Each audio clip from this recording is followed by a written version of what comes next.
Promesse biblique du jour. Lisons ensemble dans Éphésiens chapitre 6 versets 10 à 13. Au reste, fortifiez-vous dans le Seigneur et par sa force toute puissante. Revêtez-vous de toutes les armes de Dieu afin de pouvoir tenir ferme contre les ruses du diable. Car nous n'avons pas à lutter contre la chair et le sang, mais contre les dominations, contre les autorités, contre les princes de ce monde de ténèbres, contre les esprits méchants dans les lieux célestes. C'est pourquoi prenez toutes les armes de Dieu afin de pouvoir résister dans le mauvais jour et tenir ferme après avoir tout surmonté. Je pense que ces versets sont parmi les plus rassurants de la Bible. Le Seigneur nous encourage à être fortifiés en lui et par sa force. Le simple fait de savoir que Dieu me connaît et qu'il veille sur moi est suffisant pour que je sois revigoré quelle que soit la situation que je traverse. Mais ça ne s'arrête pas là. Le Seigneur nous dit que nous avons des armes à notre disposition, une artillerie et une armure importante et très efficace pour lutter et tenir ferme. Lisons cette liste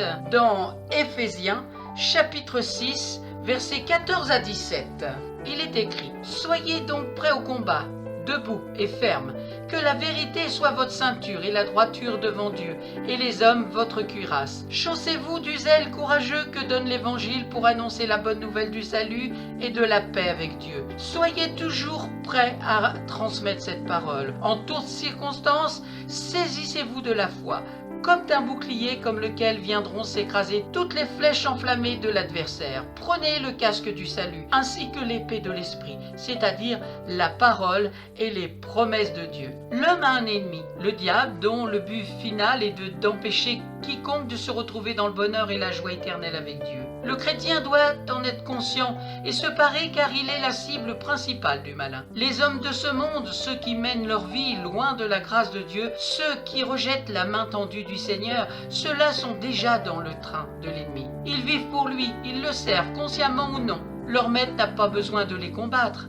Ce qu'il fait, c'est veiller à ce qu'ils restent sourds aux appels de Dieu. Le chrétien, celui qui s'oppose au plan satanique universel de détournement et de destruction, est donc la personne à abattre. Pour y arriver, l'ennemi passe par toutes sortes de moyens. Des êtres purement spirituels, des hommes, des situations, nos désirs, nos pulsions, nos émotions, nos rêves, etc., etc.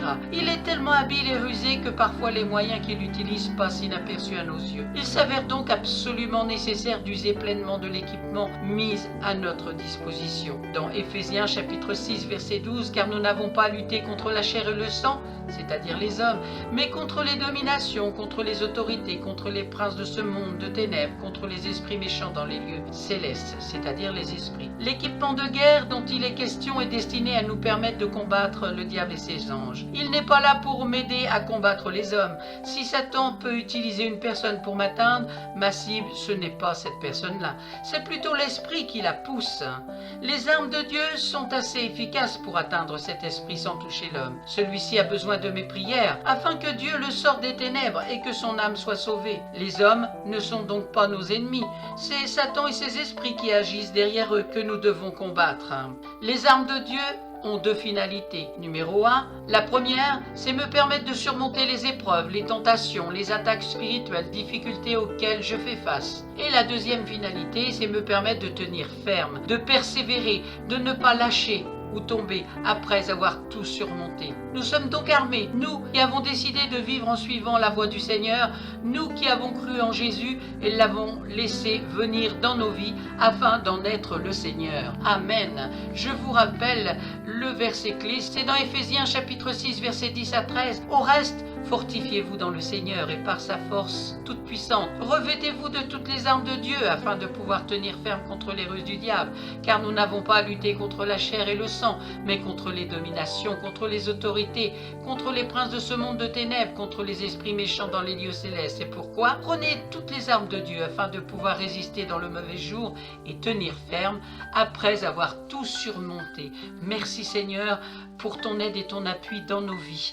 Merci pour ta parole qui est une puissance de vie pour quiconque y ajoute la foi. Seigneur, la foi est un don qui vient de toi. Accorde-leur le don du Saint-Esprit. Merci Saint-Esprit parce que tu te révèles à chaque cœur qui a écouté ta parole aujourd'hui. Amen. À toi soit toute la gloire. Père, au nom de Jésus. Je vous souhaite bon courage et je vous donne rendez-vous à très bientôt.